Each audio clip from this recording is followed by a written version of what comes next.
You're listening to Why We Do What We Do.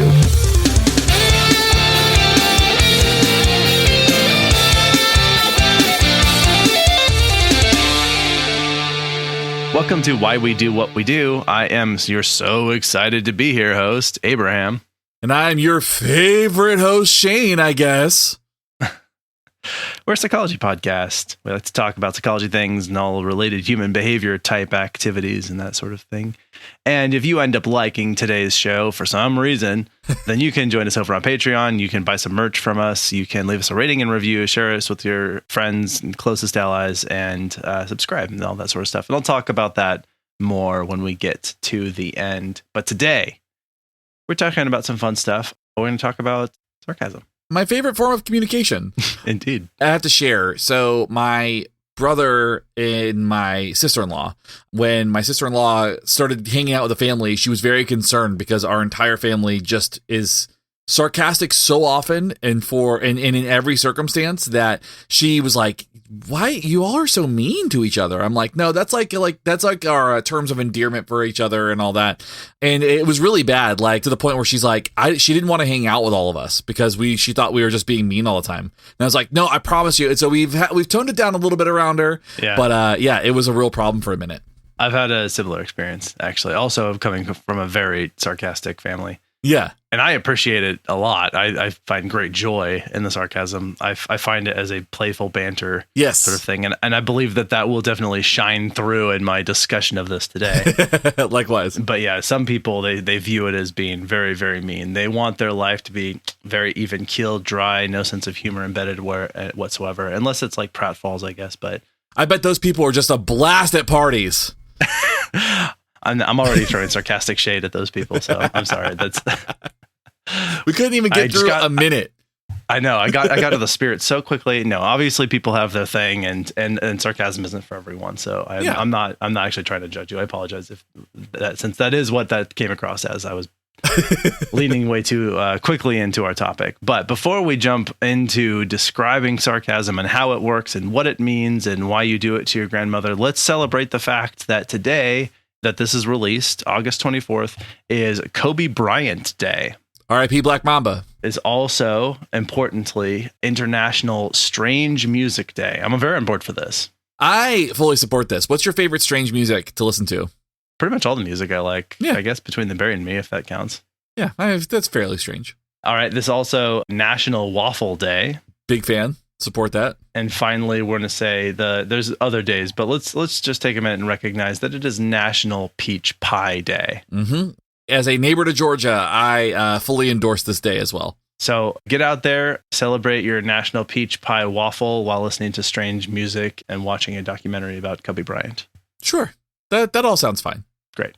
Welcome to our episode. Shane, let's get started by talking, or let's get started with a quote, I think. Mm-hmm. Yeah, this is a quote from Oscar Wilde. If you've never read anything by Oscar Wilde, I recommend that you do. He's written some really great things, specifically The Picture of Dorian Gray, if you get a chance to read that. But the quote is, sarcasm is the lowest form of wit, but the highest form of intelligence, end quote. That particular phrase comes up a lot. When you Google sarcasm, it will say, is sarcasm the lowest form of wit? That came up a lot in the auto-generated searches. So I'd be curious to learn how one ranks the forms of wit in terms of their height, from high to low. Yeah, tall wit, short wit. Yeah. So, of course, a basic search about sarcasm is full of quippy articles that try to use sarcasm in the title. I would never do that, or in my general discourse about the topic of sarcasm. So let's I think we should ask some questions here. We're going to talk about what sarcasm is, how it gets used, where it comes from. We're gonna unpack a lot of this, and so as you can tell, we are really excited about this. And I think we should probably get started on what sarcasm is. For sure. All right. So sarcasm is the use of irony to mock or convey contempt, is one way that this has been defined. Mm-hmm. Also often described as a sharp and often satirical or ironic utterance designed to cut or to give pain. So those who write about sarcasm seem like they were particularly motivated to do so because they felt very injured by someone being sarcastic toward them. Yes. Because in the multiple places that I looked, everyone was like, if you're sarcastic, you're a bad person and I hate you. is basically how all those articles were written. Yeah, the sentiment's real bad. And a lot of the articles that I found too were very much so like that. They were like, sarcasm seems like a good thing. Like, and you're kind of like, okay, like you're being ridiculous. And so it actually, and we'll talk more about that. The other part of this is that we have to talk about irony in this, and we're going to talk about hyperbole as well, but specifically irony is the expression of one's meaning by using language that normally signifies the opposite, typically for humorous or emphatic effect. And so, as we would like to point out, 10,000 spoons is not irony, and neither is rain on your wedding day. Those are simply unfortunate circumstances, and we're sorry that happened to you. We get you a knife and an umbrella, and I think you'll be okay. That is the same. Yeah, it's an inconvenience, not necessarily an irony. But yeah, interesting here is that the word sarcasm, most people in sources that we looked tend to believe that this comes from the Greek word sarkasmos, which means, quote, to tear flesh, bit the lip in rage, sneer, end quote. Mm-hmm. So a very angry expression of tearing, grating, lashing out sort of thing. Yeah, and when you think of sarcasm, to be fair, just the general, like on the surface statement of sarcasm is almost never a kind sentiment. Like, it's never like something you say happily. Like, you say it as a result of something that you do typically dislike or, you know, something along those lines. But to make the argument that it gives pain is that's a different thing. That is upon the listener who receives it, not necessarily upon the speaker at that point in time. But we'll kind of unpack that a little bit too. Now, there are a lot of arguments about the origins of sarcasm due to its subjective nature. It's very difficult to pinpoint exactly where it came from, and mostly because sarcasm relies heavily on unique languaging or speaking around specific context or events, which makes a historical interpretation a little bit more difficult because we might not be privy to unique certain events that are occurring. And so identifying something as sarcastic requires contextual understandings of that language and at the time it was spoken and to whom it was spoken and all of those things. So to kind of unpack sarcasm within that space is very, very difficult. Yeah, I mean, it extremely depends on also often tone and delivery. Mm-hmm. And so you can't often extrapolate that from text, particularly if you do not at all belong to the culture of the time in which the text was created. I feel like it would be nearly impossible to determine. Yeah. I had a sarcastic comment recently where I was trying to clean some things up and there was some opposition to my cleaning those things. And I said, they do look better decorating the floor. And so like that was the very, very dry delivery. I feel like if someone were to read that in text, like in a completely different culture and context and many years from now, they'd be like, apparently they liked decorating their floors. I don't know what that means, you know? Yeah, you would need to know a lot about that context to assume that it would be sarcasm. Yeah. So anyway, there's that. Yeah. Now, one of the first known uses of sarcasm can be found on ancient Egypt papyrus, which I love that it goes back to Egypt again. Yeah. From around 1200 BCE, and it makes sense, you know, as far as like what the sarcasm is. And here's what it read. The text features a man named Hori speaking with a friend about how he's doing in terms of like his kind of state of being at the time. The friend asks, "How have you fared?" To which Hori replies, "Never better." And that's the assumption that there is sarcasm there because things were not good for Hori, apparently. I see. I'm also surprised that the expression "never better" has come from that long ago, but sure. Who knows? Yeah. I don't know. I mean, I guess it's not. I can't imagine "never better" is the true phrase that, you know what I mean? Like, I can't imagine that's like a thing that's persisted over that long a time. Liberal translation going on here. Yeah. Now, interestingly, one source, at least that we found, claims that the first culture that was known to regularly use sarcasm were the Vikings. Which is so scary. I know. This makes berserkers even worse. Like, I don't know if you're being serious or you're charging me out right now. Like, maybe I'm supposed to be laughing at you. As an axe comes swinging toward my face. Uh-huh. Oh, you're so brave, aren't you? It's scary. I mean, I think like Vikings being the culture they are, like I do really appreciate that they use sarcasm so much. I think that is a fun little nugget to that. Yeah. But then when you go listen to bands like Amon Amarth, you're like, they don't seem very sarcastic. They seem very serious about what they do. Fair. Now, it is thought that Vikings actually introduced the United Kingdom to the idea of sarcasm. They brought that to the UK through their ongoing trade deals. And I also love the idea of someone hearing sarcasm for the first time and how jarring that must have been. Right. Just to be like, it's very much so like the invention of lying. The first time somebody heard a lie, they were just like, okay. Yeah. Instead of being like, oh, I don't believe that. Like, I would imagine that was probably really, really scary. Because, like, especially the Vikings being as scary as they might have been, Like, you just want to trust that they're just being honest. It would be very uncomfortable in that moment, I think. Yeah, totally. They're just like, I don't understand the communication that I'm supposed to be receiving right now. It seems like you're saying something that's not true, and you know that it's not true, and you're saying it anyway. It's a lot of people going, ha, ha, ha, ha, ha, ha, ha. Yeah. Very much so. Another early recorded incident of sarcasm comes from 1402, the year. It's a good year. Indeed. Don't know what was going on back then. No. Not a lot that would make a lot of sense to me now, but nope. That is what it is. So when Da Vinci finished painting his little-known portrait, the Mona Lisa, and someone asked him what it was, and Da Vinci turns to them, looked him dead in the eye, without cracking a smile, said, "It's a horse."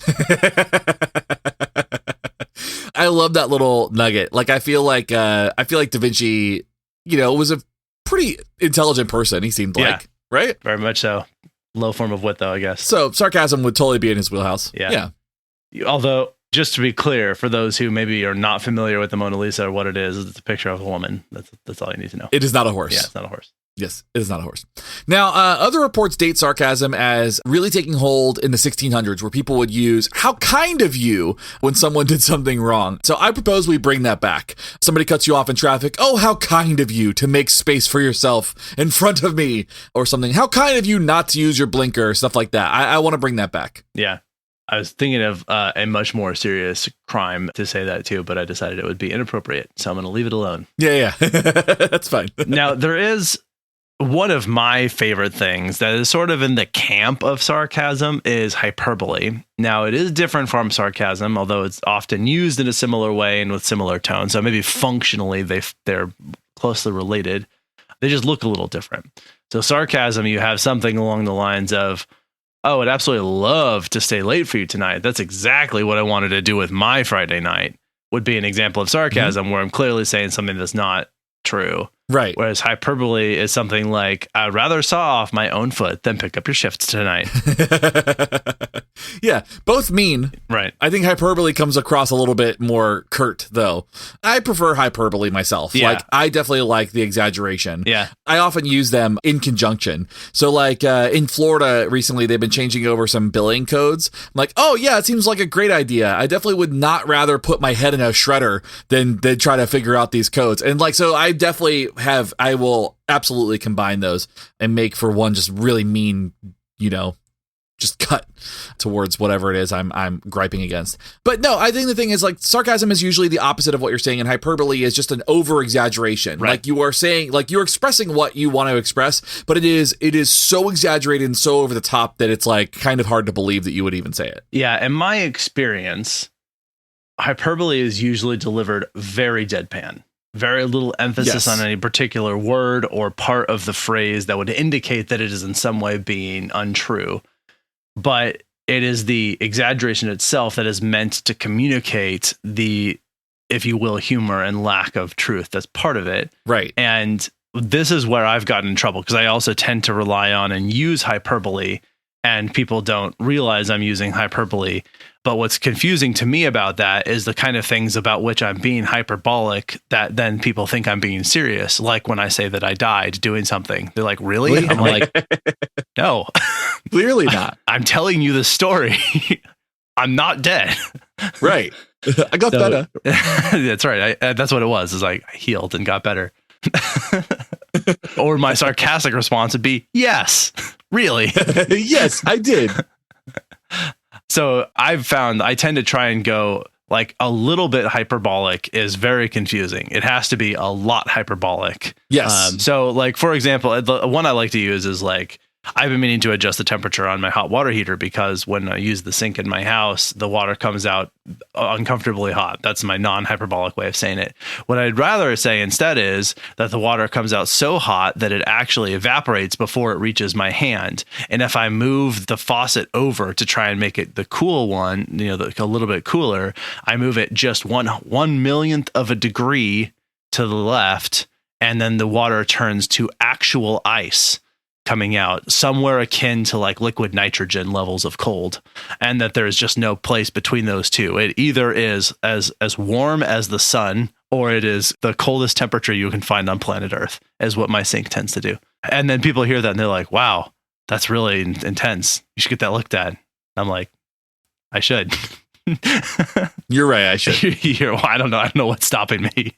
I'm just the sheer morbid curiosity at this point, I think. Yeah, exactly. Oh man, that was dripping with sarcasm and hyperbole all over the place. I love it. So with that being said, let's go ahead and listen to these really great sponsors and see what they sell you.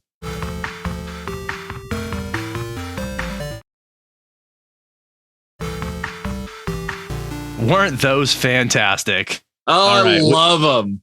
Yeah, so good. More of that, please. So I think it's worth diving into kind of how this works, right? So like if our podcast is to tell you why we do what we do, then it's worth spending some time on that. And historically, psychologists would view sarcasm as a negative coping mechanism, which we talked about earlier. A lot of the articles you read are people who are clearly scorned by a sarcastic person. Right. What they would argue is that sarcasm was a negative coping mechanism that demonstrated that the patient was not willing to address their stressors or their traumas or whatever it was. Essentially, you're in therapy, you're using sarcasm, and you want to avoid whatever it is that you are dealing with or what brought you to the psychologist to begin with. Right. There are quite a few different perspectives on the impact of sarcasm. There are some that lean more positive, some that lean more negative in terms of whether or not, like how these affect you psychologically. Some studies argue that sarcasm makes someone sound more critical or judgmental of others. And other studies instead have found that sarcasm may be easily misinterpreted when communicated electronically, as we said, when you lack the context of tone and delivery.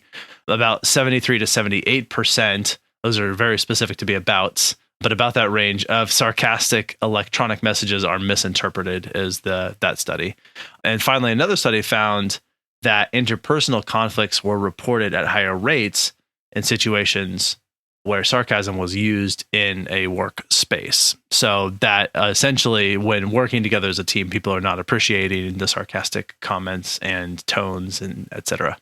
Yeah. I mean, I would like to see in that type of space, I would like to see if sarcasm is like kind of part of the culture, or if it is like the interpersonal relationships come from a place where somebody who does not often engage in sarcasm is struggling with somebody who often does. And it's just like more of like an interpersonal, like rather than like, because the department I work at is full of sarcastic assholes. So like all of us are just like, there's never a time where, we'll be like, somebody will send a message like, hey, can you do this? I'm like, I'd really rather not. My boss and I always kind of go back and forth, but that's kind of a general part of the culture. So I wonder how much of that is just interpersonal, just people, not necessarily the culture itself. Oh yes, I would very much suspect that you are correct about that. Yeah, not being sarcastic. Yeah. I appreciate that. Thank you for clarifying, because I thought you were being sarcastic, and I was very worried, and it was going to cause a rift between us. Hostile work environment. Please don't make me an employee here. Sorry, I cut you off like 3 times. No, you're good. So other studies indicate that sarcasm is an indicator of creativity and intelligence. And that is because the person is able to come up with a creative statement about an observed context. And the speaker would require more language about that too to describe the situation. So essentially what it is that speaker doesn't necessarily describe the context as it is. They're able to create language around and essentially create novel statements around a particular context. So the argument is that there's a little bit more intelligence and creativity because they can do that rather than just kind of providing a straight analysis or a straight description of whatever's going on. Right. It's sort of thinking on the fly, sort of agile pivoting in the context of what's happening to be able to come up with some way of orienting to it in a novel, sort of creative way, if you will. So yeah, definitely there's some of that. Even further, some people argue that sarcasm is simply thinly veiled meanness. I've also seen it described as a thinly veiled disguise of anger, frustration, and fear, and that sort of thing.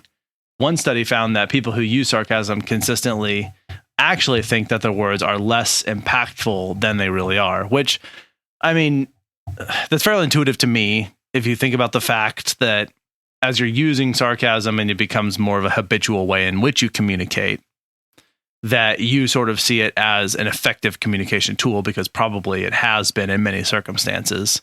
Sure. And so therefore, if people have interacted and communicated with you effectively, then you don't necessarily view that tool as being problematic. Whereas people who are very sensitive to it would view it as being very impactful. And so would be both confused at why you are being mean to them and also why you think that their interpretation of you being mean to them is incorrect. They're like, right, that's mean.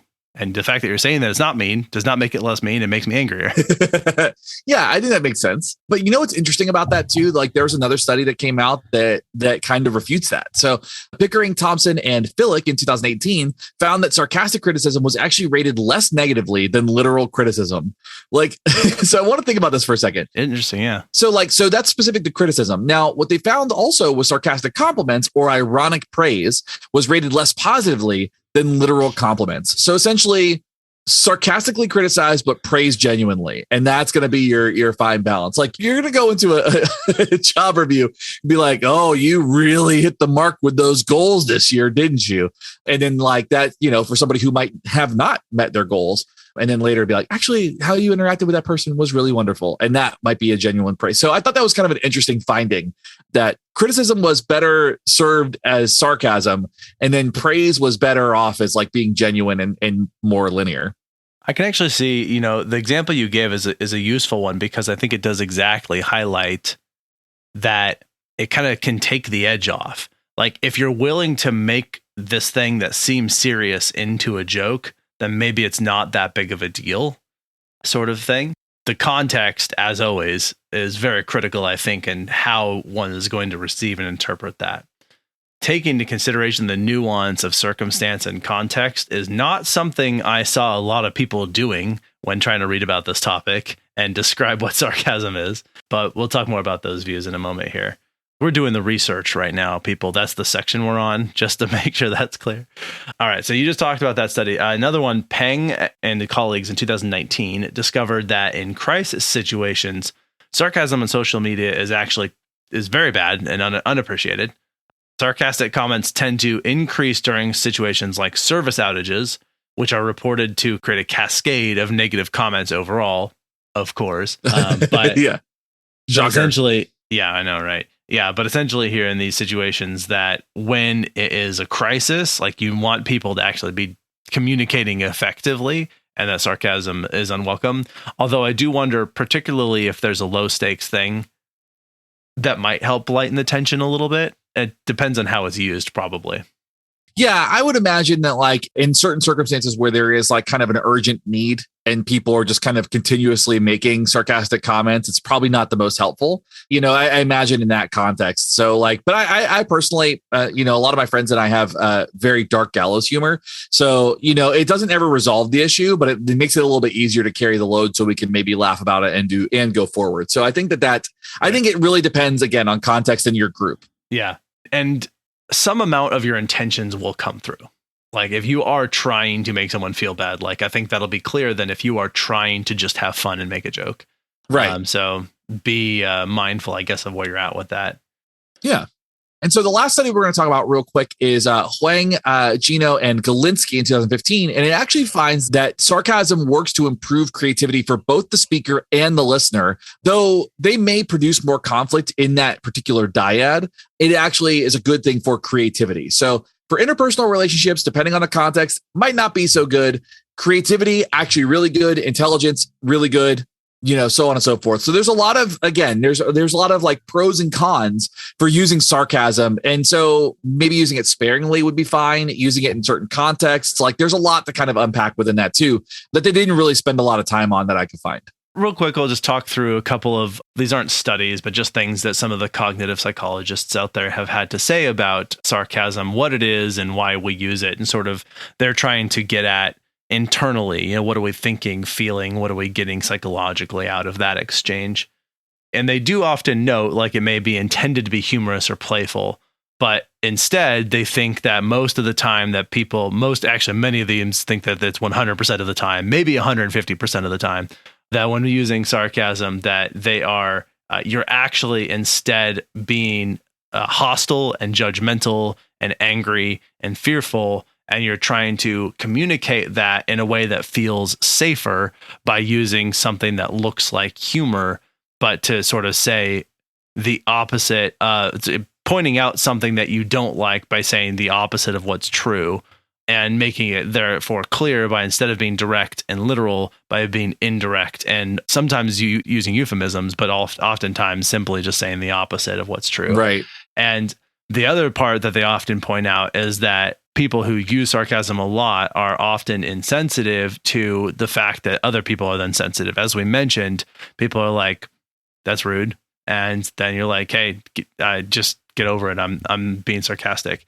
That tends to not be my, like, when I've approached it, is if I accept that if someone perceives it that way, then I'll say, I'm sorry, I didn't mean it that way. And I will be more mindful now to use less sarcasm, at the very least less subtle sarcasm, but less toward you in general.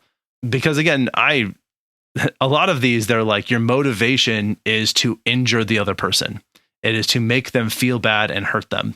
And I'm like, that's not my motivation. Usually my motivation, I will admit that oftentimes my motivation is to feel better about a situation that I'm uncomfortable in by joking about it, but it's not to hurt people generally. It is to dispel my own feelings about things.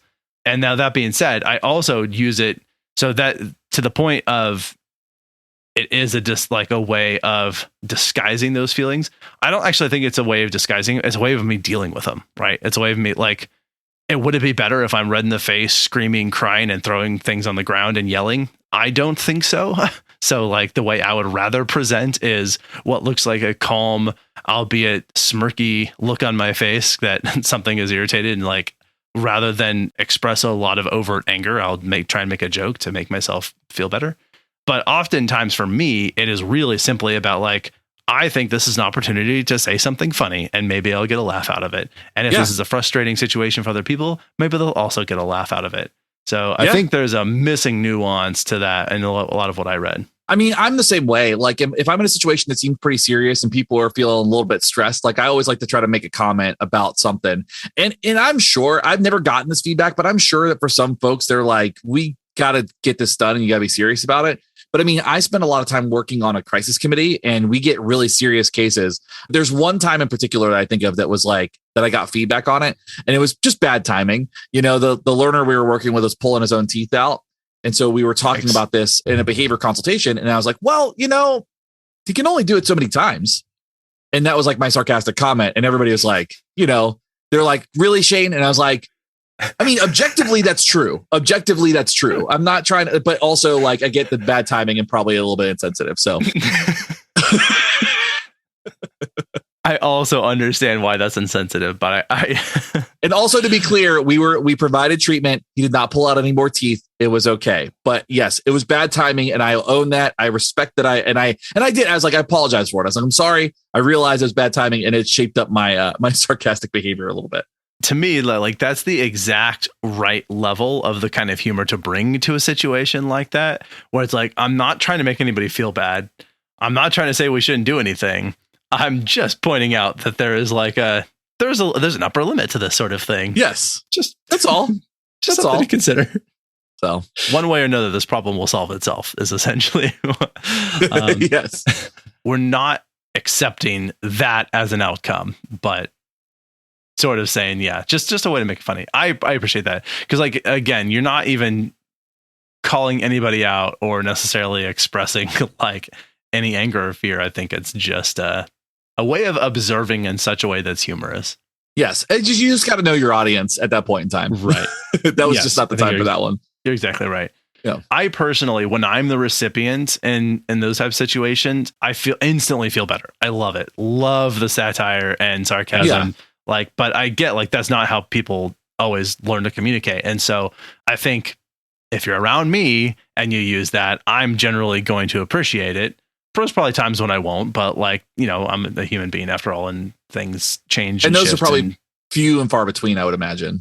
Probably, yeah. Like I think there's like specific circumstances and situations where that's the case. But generally, like if you're not trying to be angry at me, but you're trying to like lighten the mood of a situation, I'm gonna enjoy a sarcastic. But even if I like do something where it's like it is a thing where someone's like, that was a kind of weird, stupid thing to do, and they instead say that using a sarcastic comment, I tend to really enjoy that. Right. So insert quippy add transition here.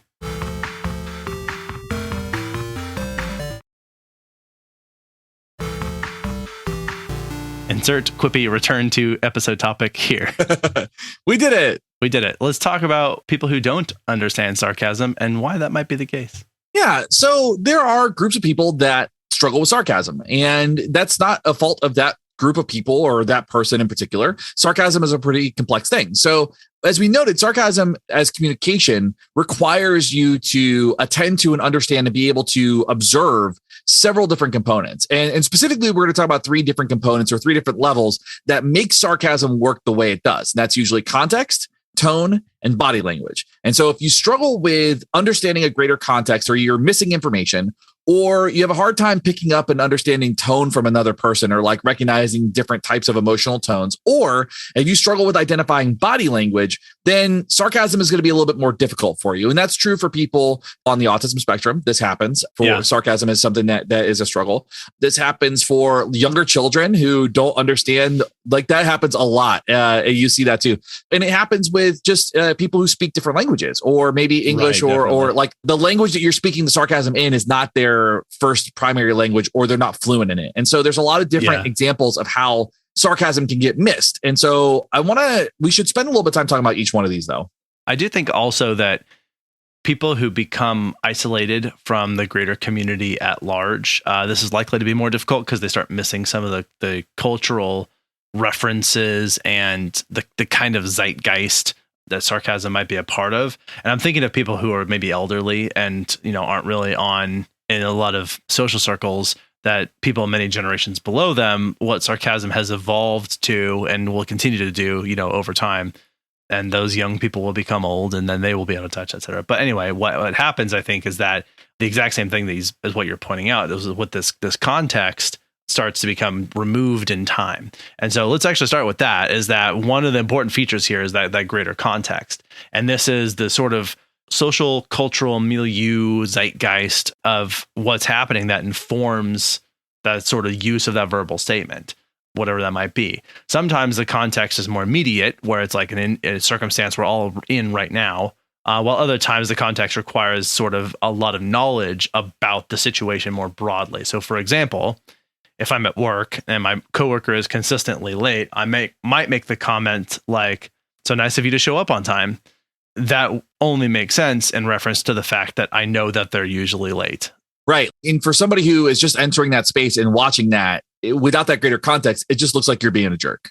Right. Yeah, very much so. And it's also possible that coworker would take it that way, depending on your relationship and whether they are already people who like using sarcasm, because I could certainly see that sounding as a very rude thing to say.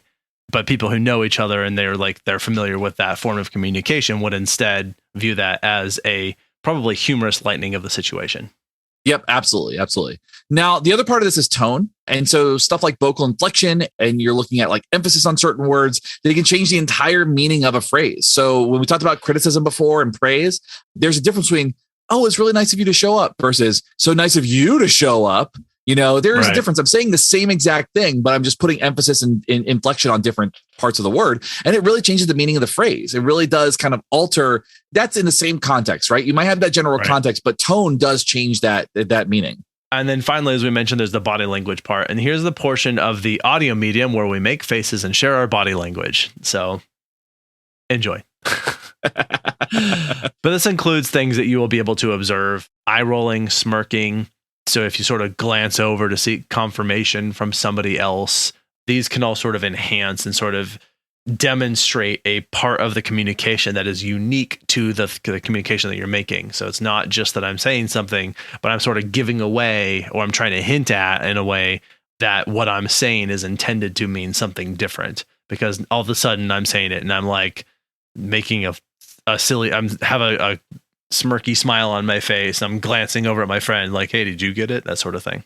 Right.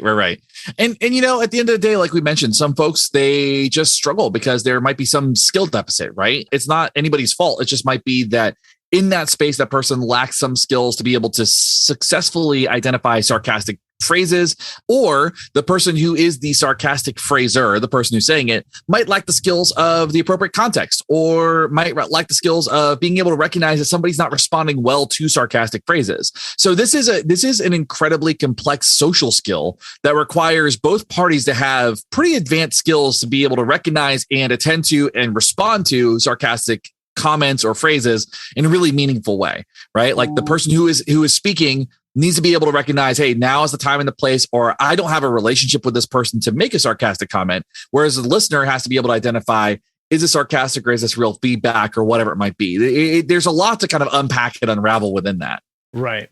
So sarcasm is not unique to a particular culture or context. You pretty much are going to find this wherever you find people who have verbal behavior. Sarcasm exists in communities wherever that language and verbal behavior exists, which means that examples of sarcasm can be found pretty much all over the world and just about every language at many points throughout history. Yes. Like humor is a thing that has existed for as long as we can remember. And my favorite thing is like one of the first recorded jokes is a dick joke. Sure. Or the first example of graffiti is something like that too. Like it's really great. I love it so much. So that's the thing. Humans don't change. We advance, but we don't change. Now, sarcasm doesn't always translate across cultures, though. And this is really important. When I say across cultures, I mean you have a shared language, a shared experience, and transitioning into another shared language or shared experience might be difficult. And so there's a survey about British collaboration with Japanese consultants, and the Japanese employees actually stated that they wish their British colleagues would lighten up a little bit, which I thought was really great because typically the assumption is that the Japanese workforce is very serious, very hardworking, and very, you get a lot of comments about being very respectful and like honor based. And so that is an assumption that you'll hear a lot. And then what'll happen is in this, they're like, no, it's the British who were a little bit too uptight. We're actually a very funny, punny people. So I thought that was a really great just example, but this is true everywhere, right? So this is true for crossing any language barrier or working in a context that is not your unique kind of your own experience. You're going to have those unique contexts that foster different types of sarcasm or different levels, varying levels of sarcasm in those places. Yeah, absolutely.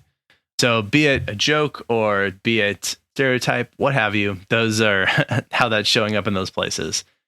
Yeah. And so why might this not translate well, or why might not this translate well is maybe the better way to say that. And first, and going back to something we've said repeatedly and we'll continue to say, is that context just really matters. The cultural norms produce unique cultural contexts.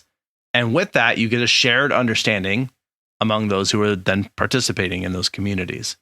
So with a greater context informs their sarcasm and produces these sort of like inside jokes that are kind of unique to that community, or those that have experience within the community would also understand, even if they weren't native to that community, would be able to follow that if they understood the context appropriately. So what that means then is that when trying to apply this to novel context, communities, cultures, languages, etc., you probably within a given language, they've got all the same amounts and types of sarcasm, but trying to bring in from another language may not translate in such a way that would be understood as sarcasm, even though that culture does understand sarcasm, because again, it seems to be a human thing, not a cultural specific thing or a specific culture thing. But that makes it so that there's going to be a lack of understanding on that part. Oh, 100%. 100%. There are a couple other things I wanted to share around this too that I thought were fun. First of all, North Korea has officially banned sarcasm against the government. So they think that will work. But I thought that was kind of an interesting thing. As it is officially written into North Korean law that it is banned to make sarcastic comments against the government. All right, a little bit of interesting tidbits here, I think, to also continue to pepper in is that a French company has developed an irony detector, not unlike Professor Fink on The Simpsons. He make you laugh and make you think. That was exploded by the comic book guy who spoke around it and it overheated. And blew up. Anyway, the irony detector is reported to be accurate up to 80% of the time. All that might be a sarcastic number. The tool is a form of AI that analyzes features of words in context, but it does require unique training across languages because those are obviously very important for understanding how those words could be used and what they would mean. Professor Frink is one of my favorite characters from The Simpsons.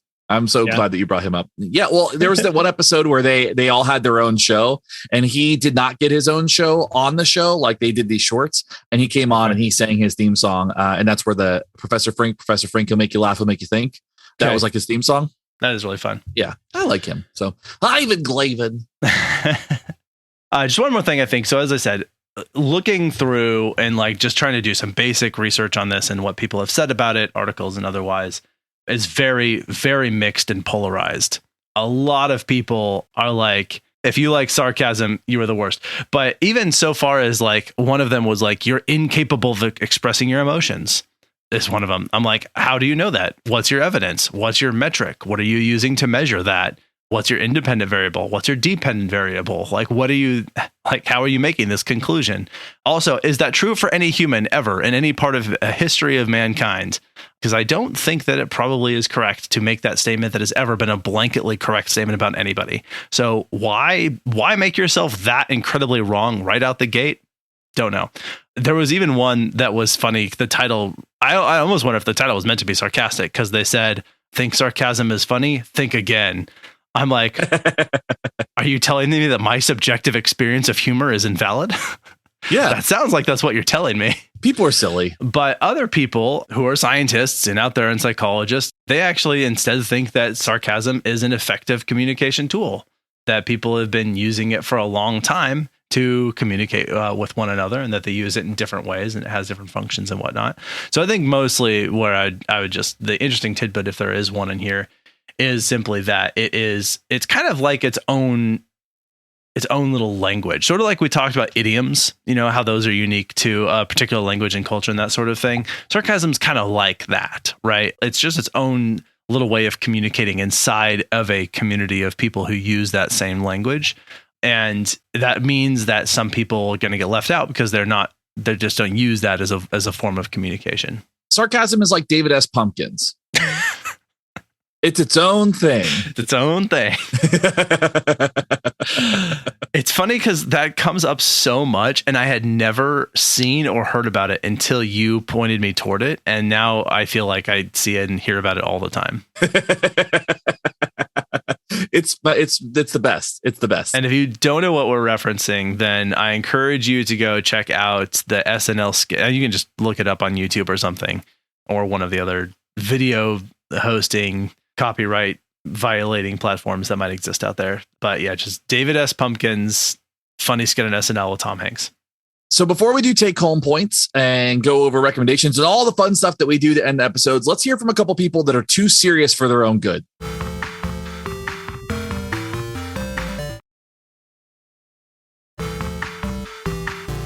All right, so those are some sarcastic advertisements for sarcasm cream. Let's wrap this up. Like, what did we learn? What did we learn today about sarcasm? So I think this is something that comes up a lot whenever I think of languaging. It just kind of just human behavior in general is it's all context dependent. Right. So sarcasm is neither good nor bad. It simply depends on the context in which you are operating. If I am having to give somebody a terminal diagnosis and I'm sarcastic about it, probably not the best time. But if I have a good close coworker where I'm working on something and we're both a little bit stressed and sarcasm maybe relieves the tension, that might be appropriate. So it's definitely context dependent more than anything else. And that includes across cultures, that includes workspaces, that includes interpersonal relationships. If you really want to use and leverage sarcasm, you have to attend to that, to at least context first. Yeah. I think a take-home point I would add, I really like that one. That actually took up some that I had in mind. But a take-home point that I would add is that I'm realizing now I'm piggybacking off of yours, understanding the fact that it's cultural, it's unique, and that some people are just not on the same page as you when you're trying to be sarcastic. For whatever reason, it doesn't make them stupid. It doesn't make them wrong. They just are not following your sarcasm or appreciating it for one reason or another. The appropriate response to that, I think, is, okay, I understand. Like, I apologize that does not work for you. I will change my behavior. That, I think, is the appropriate approach, not to make someone more wrong by accusing them of being too sensitive or being unable to follow, or accusing them of being stupid. It's really more like, I use this as a way of communicating. That is a way that's not working for you. I listen to the fact that you're telling me that, and I will communicate. I apologize for making you feel that way, and now will be different. And so I think going after somebody for like not appreciating your sarcasm doesn't seem like the appropriate response. So no, let's just not do that. I think that goes back to the argument of intent versus outcome, right? Like I didn't intend to hurt your feelings, but I did hurt your feelings. And that's certainly not what I was trying to do. So I'm happy to fix that. And I think we have to, taking that perspective makes the entire world better, I think. I like that. I like that phrasing is good. Yeah. Another take home point I would make here too is that sarcasm has existed for a long time. And it has existed and evolved over time. And I think it's really fun to think that is a thing that has been part of, since humans could communicate and communicate fairly well, we have also been sarcastic, right? So, and I think that's an indicator of some really cool advancements in languaging that you don't really see in other species. And you don't really see those types of interactions. It's a uniquely human thing and uniquely human phenomenon, so far as we know.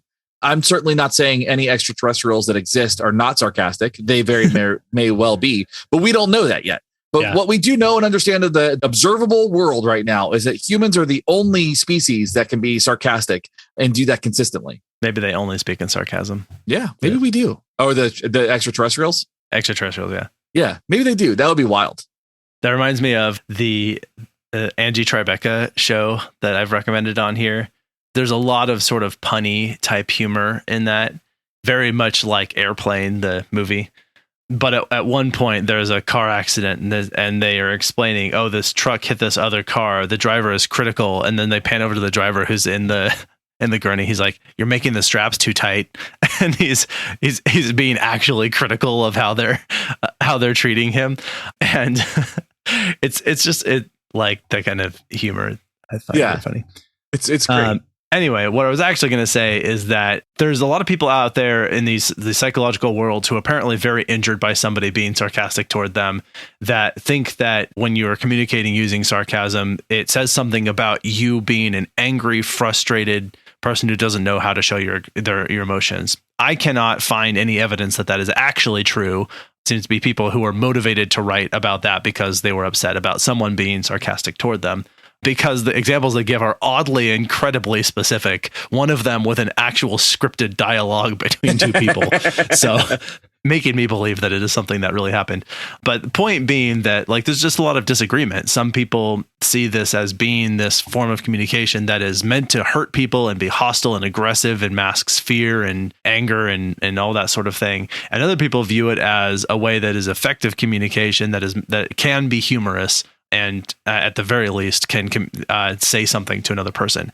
So we didn't mention this before, but what does this say about your personality? If you're someone who uses a lot of sarcasm, it means that you're used to using sarcasm. That's it. Yeah, that's all. There's nothing magical. It doesn't reveal that you're some kind of narcissist or masochist or anything else, or that you're a borderline personality disorder. All it means is that is a way of communicating that you are used to using. Yeah. And it's been rewarded for many, many years. Exactly. Yeah, it's worked. It's been effective. You have found some workability in it for many possible reasons. Exactly. So I don't have any other take-home points beyond that. I think that sounds good. I think I just want to recommend some stuff now. Me too.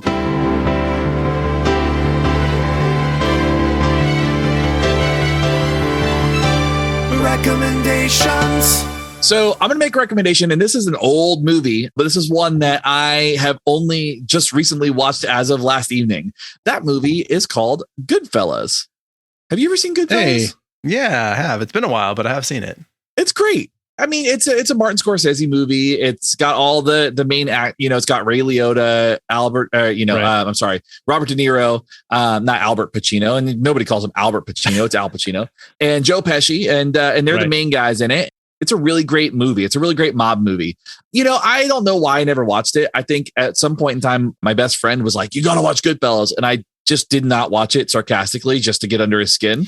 So it was one of those things where I was like, for years. So I'm 36 years old and I finally watched it for the first time. And it's a good movie. And it's based on the true story of Henry Hill, who's Ray Liotta's character in that movie.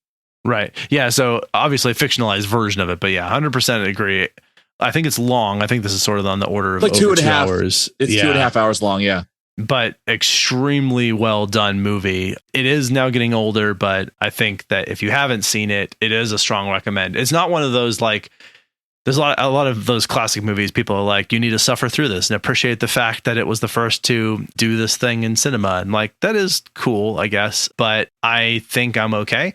This is like genuinely an actual good movie. So yeah, it was genuinely entertaining. And, from like just like a film design standpoint, like it's shot really cool. There's like really cool scenes that like very cool moments. There's a lot of like long shots, like single shots where, they're walking through a kitchen into a restaurant and all the moving parts that go along with that. There's like really cool things that you notice that you're like, wow, that's an impressive feat to do on film. Yeah, absolutely. Okay, I am going to recommend a board game because that's what I do. And I love them and enjoy them so much. This is one that a lot of people have played. It's fairly well known at this point, but it's called Villainous. And this is a style of a game called an asymmetrical game, essentially meaning that everybody has different objectives for how they win and different actions that they can take to lead them toward that winning condition. But the game was designed in such a way that I feel like they started with the question, how can we make a game where everybody knows exactly what's going on and what they're supposed to do the entire time and feel really, really comfortable and competent in their decision making? And then thus this board game was made. So it's like, I've never seen a game that has so many useful, well-written, concise player aids that just make it so you feel like you're constantly understanding what is happening the whole time and you feel like you're really in the game. Plus, it's just like a fast, well put together game that is like, there's just not a lot of setup, not a lot of downtime, not a lot of rules to follow, but plenty of strategy. And so almost like chess in that way. Like chess is like you sit down and it's nothing like chess in its overall gameplay, but just in the sense that it's like easy to set up, easy to put away, lots of opportunities for strategy. Sure, that makes sense. Now, the original one is based on Disney. And so the whole idea, as far as I know, the whole idea is that everybody plays a Disney villain. And I think there's 6 or 7. There's like Captain Hook, the Queen of Hearts, Jafar, Prince John, like stuff like that. Maleficent. Maleficent's in there. Yeah. But there is a Marvel one now that's got Marvel villains. I haven't played that one. But anyway, if you're into a game that is high strategy, but pretty easy to pick up, I think you could do a lot worse than Villainous. That sounds fun. I've looked at that game a few times, but I just have never picked it up. Yeah. It's, again, really, really well designed. Like, that's what I think I really appreciated it as someone who would really put a lot of thought into making it playable and accessible to people. Right. I love that. Awesome. Well, if you'd like to tell us about your Disney-themed board games or 1990s movies that you're a big fan of, you should definitely reach out and let us know. If you have something sarcastic to say that is going to brighten our day, then you should send that our way. And if it's not going to brighten our day, then you can keep it to yourself. But either way, you can reach out to us at info@wwdpodcast.com. You can also message us on all the social media platforms that are real. If you would like to support the show, one of the things that you can do, one of the easiest things you can do is leave a rating. In addition to that rating, if you'd like, you can leave a review, and that helps people. They look and they see, I see 5 stars, but I don't know why they got 5 stars. And then you just leave a shower of compliments. It's really good. The other thing you can do is just like tell your friend, be like, you're probably not listening to this podcast. You probably should be. And I think would be a lot closer. And I'd like you a lot more if you did. So go do that thing. You don't need to be coercive like that, but just the thing that happens. You, of course, can support us financially. And there's a couple ways to do that. You can buy some merch, some really cool kick-ass merch. Get like beanies, hoodies, shirts, mugs, stickers, all kinds of stuff. Or you can join us on Patreon. If you go over there, you get to watch us record, sometimes in our pajamas. You see what we look like, see how we behave off script. Because when we record those videos, we actually do not edit those videos. It is just exactly what happened in that meeting. So it is like real raw. Yeah, it's as raw as it gets. Raw as it gets. But you also get other behind the scenes content, notes, that sort of thing. So anyway, join us on Patreon, helps us out, gives you some perks and goodies. Pretty much it's a win-win-win. Yeah. And Patreon gets money, so they win too. It's a win-win-win. It's win-win-win-win-win. Yeah, all the wins.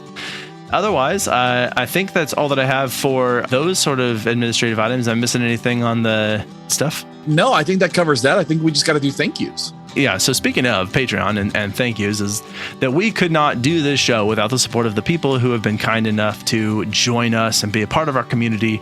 That is the wonderful Amanda, Brad, the Daily BA, Joshua, Justin, Justine, Kim, Costia, Layla, Megan, Mike M, Mike T, Shauna, and Stephanie. Thank you all for your continued help and support. You are the best. In addition, I have a whole team of people that helps make the secret sauce. That includes Justin, Shane, Selena, Kyle, and Alan. So thank you all. Shane, in particular, you wrote the notes for this one. You're always recording with me. You're here, reliable, good dude. Likewise. Is that sarcastic? I feel like that's sarcastic. It's not sarcastic. I'm glad you clarified. You know what is a good thing is just send a check to Shane just for fun. Yeah, a 1 and a lot of zeros, as many as you can fit on there. Yeah. We appreciate that sort of thing. Yeah, no, I would totally appreciate that. I've got student loans and shit, so. Yeah. All right. Anything else I'm missing? No, I think that covers it. I think that feels pretty good. Cool. That's everything you need to know about sarcasm. But if we did miss anything, you can reach out to us. Otherwise, this is Abraham. And this is Shane. We're out. See ya. You've been listening to Why We Do What We Do. You can learn more about this and other episodes by going to www.wwdpodcast.com. Thanks for listening, and we hope you have an awesome day.